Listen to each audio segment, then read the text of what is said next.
Bonjour à tous, donc je m'appelle Déborah Tsekou, je suis ministère stagiaire au sein de la MPN Toulouse.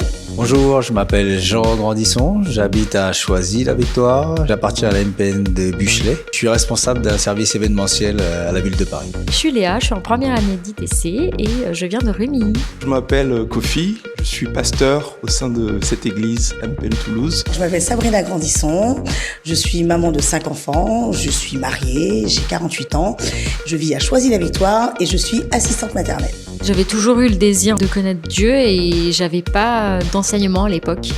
Et c'est vraiment le truc qui me manquait vraiment et cet enseignement, il était important pour moi de le vivre. Dans notre église, on encourage ceux qui ont un appel au ministère, particulièrement à faire effectivement cette école.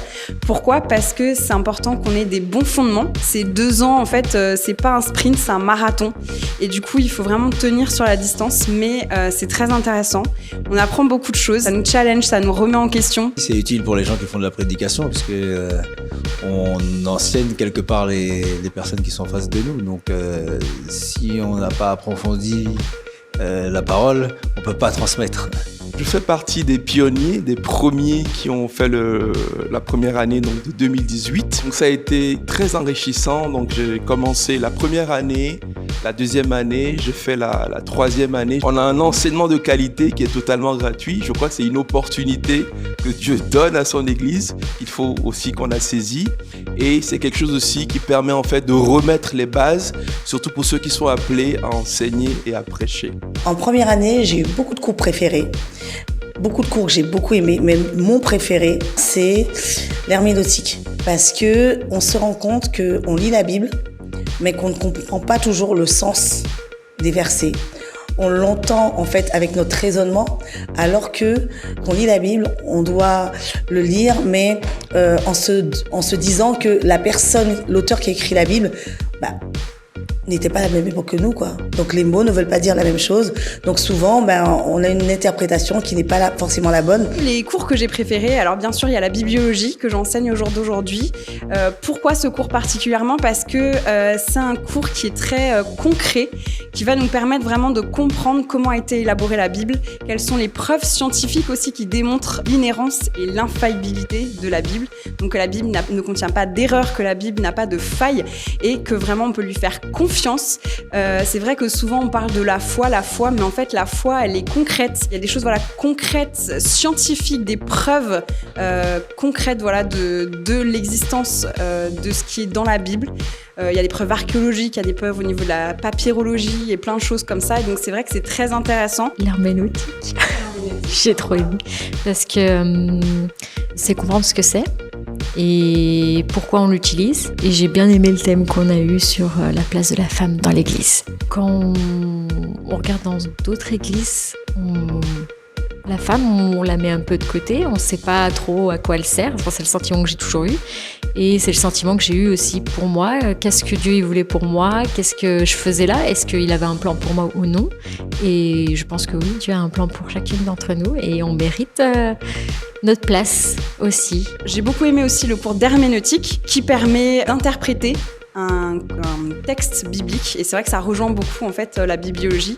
C'est très intéressant parce que ça permet justement d'éviter beaucoup d'erreurs doctrinales, ça permet d'éviter beaucoup de dérives et ça permet surtout d'éviter que soi-même on soit entraîné dans des dérives. Et après, j'ai beaucoup aimé forcément le cours de théologie pastorale, qui est très pratique aussi, très concret aussi, et qui forcément me touche personnellement. Ça permet d'avoir, une approche très concrète en fait avec les gens, avec l'église en fait, comment gérer une église. Et c'est vrai que c'est très intéressant. Ça a été la théologie pastorale. Et vraiment, ça m'a remis en question sur plein de points, où je me suis remis devant le Seigneur pour lui dire, ok, il y a telle chose qui n'allait pas. Mais vraiment, voilà, si vous êtes appelé à un ministère, je crois que c'est quelque chose qui va vraiment vous servir. Au départ, j'étais un peu réticent parce que j'avais été jusqu'au BTS, mais l'ITC c'est quand même poussé. Et suivre des cours du soir en plus du travail, c'est pas évident non plus pour tout le monde. Mais après, suivant le premier cours, le deuxième cours, et puis après, comme on reçoit, on s'attache à ça et puis ça se fait naturellement. On ne prend pas ça comme une contrainte, ça devient vite une envie d'être au prochain cours en fait. Je recommanderais l'ITC parce que pour moi c'est la base. On ne peut pas vouloir monter spirituellement évangéliser sans avoir des atouts, sans avoir des notions, sans avoir des outils, sans savoir en fait le pourquoi du comment.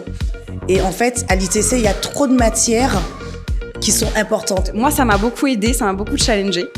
Et du coup, pourquoi j'ai eu envie de devenir professeur ? Tout simplement parce que j'avais envie de transmettre aussi ces choses-là. C'est vrai qu'on voit souvent beaucoup de chrétiens qui sont perturbés, qui peuvent être un petit peu perdus, qui vont... ils ont la foi, mais quand on va les mettre parfois face à certaines réalités, face à... quand les non-chrétiens ou quand d'autres personnes ou d'autres religions vont venir avec des questions qui vont challenger un peu, qui vont être dérangeantes en fait quelque part. Des questions de fond, par exemple, pourquoi Dieu permet la souffrance, des choses comme ça. C'est vrai que c'est important d'avoir ces fondements-là. Et moi, j'avais envie de pouvoir transmettre ces choses-là aussi, ces choses que j'avais apprises. Ce qui est bien, après le mémoire, vous avez la possibilité de suivre les cours de façon éternel. Voilà. Vous êtes des étudiants éternels, c'est-à-dire que vous êtes inscrits à un cursus de façon éternelle. Vous avez la possibilité de suivre les cours à chaque fois, quand vous le souhaitez, pour le plaisir de faire de l'ITC, de faire de la théologie. C'est une richesse d'avoir tous ces professeurs autour de nous. Et vraiment, ils ont vraiment plein de choses à apporter. C'est impressionnant. Enfin, moi, j'aime trop. L'ITC, c'est vraiment une école de la bienveillance. C'est vraiment le premier mot qui me vient en tête, en fait, de l'ITC. C'est pas une école qui va venir mettre de la pression. C'est pas une école qui va venir essayer d'amener de la compétition. C'est vraiment une école où il y a de l'entraide. À l'ITC, il n'y a pas de pression. On suit les cours, on prend des notes, on a des PDF après. Donc, il n'y a aucune pression.